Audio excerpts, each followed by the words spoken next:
முருகப்பெருமான் ஸ்ரீமத் பாம்பன் சுவாமிகளின் பக்தியையும் அவர் இயற்றிய சண்முக கவசத்தின் மகிமையையும் தன் மெய்யடிகளார் அறியும் வண்ணம் திருவிளையாடல் புகின்ற நிகழ்வு மயூர வாகன சேவன விழாவாக ஆண்டுதோறும் கொண்டாடப்படுகிறது. அந்த வகையில் இந்த ஆண்டு மயூர வாகன சேவன விழாவின் 100வது ஆண்டு விழாவை முன்னிட்டு ஸ்ரீமத் பாம்பன் சாமிகளின் சரித்திரத்தை மறுபதிப்பு செய்து இன்றைக்கு நம்முடைய பேரூர் ஆதீனம் அவர்கள் முன்னிலையிலேயும் சிரவை ஆதீனம் முன்னிலையிலேயும் துறையினுடைய செயலாளர் முரளிதரன் அவர்களும் துறையினுடைய கூடுதல் ஆணையாளர் சங்கர் அவர்களும் துறையினுடைய கூடுதல் ஆணையாளர் திருமகள் மற்றும் இணை ஆணையாளர் ரேணுகாதேவி துணை ஆணையாளர் நித்யா அவர்கள் சிறப்போடு ஏற்பாடு செய்த இந்த விழாவில் மறுபதிப்பு செய்த புத்தகத்தை இன்றைக்கு வெளியிட்டிருக்கின்றோம்.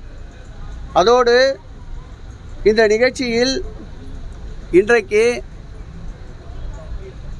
108 இசைக்கல்லூரி மாணவிகள் பங்கேற்று பாம்பன் சாமிகள் அருளிய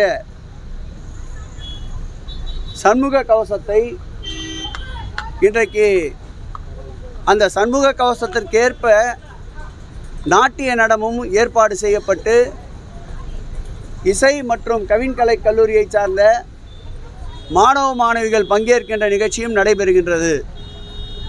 அதோடு இன்று நாள் முழுவதும் அன்னதான திட்டத்தை துவக்கி இருக்கின்றோம்.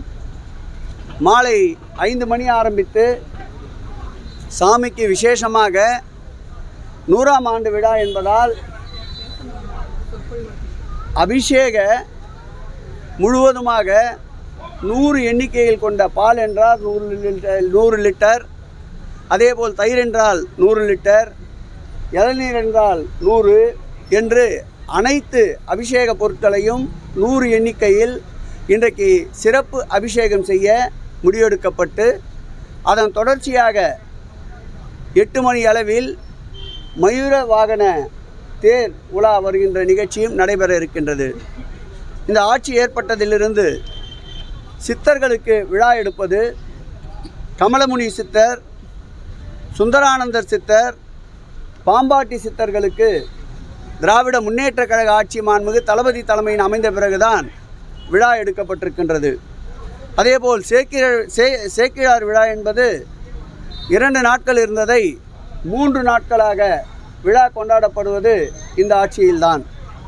அதேபோல் வள்ளலாருக்கு முப்பெரும் விழாவை எடுத்து ஆண்டு முழுவதும் 52 வாரங்கள் மாநிலம் முழுவதும் நிகழ்ச்சிகளை நடத்தியது மாண்புமிகு தமிழக முதல்வர் தலைமையில் இருக்கின்ற ஆட்சி. இந்த நிகழ்ச்சிகளுக்குண்டான செலவினை தமிழ்நாடு அரசே மானியமாக 3,25,00,000 ரூபாயை வழங்கிய ஆட்சி மாண்புமிகு தமிழக முதல்வர் தலைமையிலே அமைந்திருக்கின்ற திராவிட மாடல் ஆட்சி. அதேபோல் திருநாவுக்கரசர், ஸ்ரீமத் நாதமுனிகள், ஆளவந்தார் போன்றவர்களுக்கு விழா எடுத்த ஆட்சி மாண்புமிகு தமிழக முதல்வர் அவருடைய ஆட்சி. அதேபோல் திருவள்ளூர் பெயரிலே அமைந்திருக்கின்ற மயிலாப்பூர் திருவள்ளூர் திருக்கோயிலுக்கு 13 கோடி ரூபாய் செலவில் திருக்கோயிலை கட்ட முடிவெடுக்கப்பட்டு ஒப்பந்தம் கோரப்பட்டிருக்கின்றது. நாகப்பட்டினத்திலே இருக்கின்ற ஔவையாருக்கு திருக்கோயில் கட்டுவதற்கு அதேபோல் முடிவெடுக்கப்பட்டு 17 கோடி ரூபாய் செலவில் அமைப்பதற்கு ஒப்பந்தம் கோரப்பட்டிருக்கின்றது.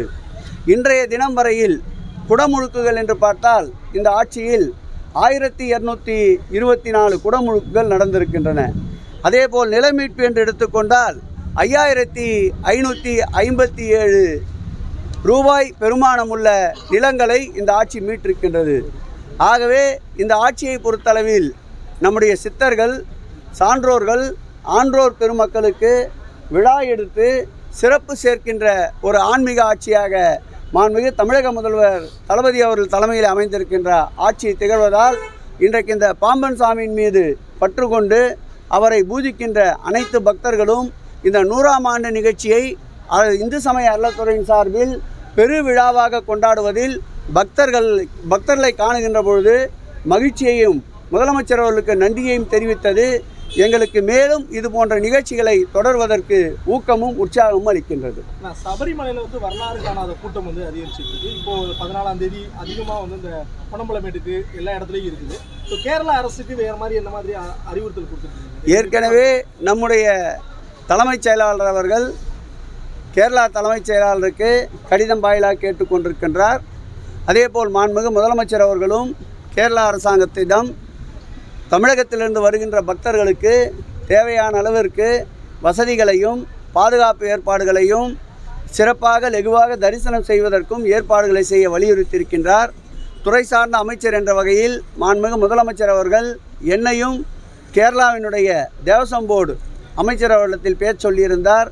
தேவசம் போர்டு தலைவரிடமும் பேச சொல்லியிருந்தார். பேசியிருக்கின்றோம். எவ்வளவு முடியுமோ அந்த அளவிற்கு சிரமத்தை மேற்கொண்டு கேரளா அரசாங்கமும் கேரளா காவல்துறையும் திருவாங்கூர் தேவஸ்தானம் போர்டும் பக்தர்களுக்கு தேவையான வசதிகளை செய்து கொண்டிருக்கின்றது. பெருமளவு பக்தர்கள் எண்ணிக்கை கூடுகின்ற இந்த காலகட்டத்திலும் பெரிய அளவு அசம்பாவிதம் இல்லாமல் திறமையாக சமாளித்து கொண்டிருக்கின்றார்கள். எனக்கு எட்டிய வரையில் நான் சபரிமலைக்கு ஒரு 45 ஆண்டுகளுக்கு மேலாக செல்கிறோம் என்ற சூழ்நிலையால் சொல்லுகிறேன். 1 மணி நேரத்திற்கு குறைந்தபட்சம் 3500 பேர் தான் தரிசனம் செய்யக்கூடிய சூழல். ஒரு நாளைக்கு கிட்டத்தட்ட 18 மணி நேரம் தரிசனம் நடக்கின்றது. 18 மணி நேரம் என்று தரிசனத்துக்கு எடுத்துக்கொண்டால் ஒரு 57-58 பேர் அளவிற்கு தரிசனம் செய்ய முடியும். ஆனால் இந்த எண்ணிக்கை கூடுகின்ற பொழுது கூட்டம் நெரிசல் அதிகம் ஏற்பட்டு தரிசனத்திற்குண்டான கால அளவு நீடிப்பது இயற்கையாக அங்கே அமைந்திருக்கின்றது. இருந்தாலும் அங்கே காவல்துறை அதற்கேற்றாற்போல் பக்தர்களை வரிசைப்படுத்தி நிறுத்தி அனுப்புகிறது. அதே நேரத்தில் மாலையிலே தரிசனத்திற்கு செல்பவர்கள் காலையிலே நெய்யபிஷேகத்திற்காக இரவு அங்கு தங்குகின்ற சூழல் ஏற்படுகின்றது. ஆகவே ஒரு சில நாட்களில் 1 லட்சத்திற்கும் மேற்பட்ட பக்தர்கள் சன்னிதானத்திலே இருக்கின்ற ஒரு சூழல் நிலவுவதால் கூட்ட நெரிசல் ஏற்படுகிறது. இருந்தாலும் திறமையாக கேரள அரசு இந்த கூட்ட நெரிசலை கையாண்டு கொண்டிருக்கின்றது. அடுத்து வருகின்ற காலங்களில் அதற்கு திட்டமிட்டு மேலும் பக்தர்களுக்கு அதிக அளவு தரிசனம் செய்வதற்கும் அதேபோல் வரிசையில் நீண்ட நேரம் காத்திருக்காத ஒரு சூழலை ஏற்படுத்துவதற்கும் திட்டமிட்டிருப்பதாக கேரளா தேவசம் போர்டு அறிவித்திருக்கிறது. ஆகவே தேவையான முன்னேற்பாடுகளை செய்வார்கள் என்ற நம்பிக்கை நமக்கும் இருக்கின்றது. தென் மாவட்ட மலையில பாதித்த கோயில்களுக்கு 5 கோடி ரூபாய்க்கு மேல நிதி ஒதுக்கி பாம்பனை மறந்துடுவோம். பாதகம் செய்பவரை கண்டால் நாம் பயங்கொள்ளலாகாது பாப்பா, மோதி மிதித்து விடு பாப்பா, அவர் முகத்தில் உமிழ்ந்து விடு பாப்பா. அண்மை செய்திகளை உடனுக்குடன் தெரிந்து கொள்ள இணைந்திருங்கள் இயம்நாடு தொலைக்காட்சியுடன்.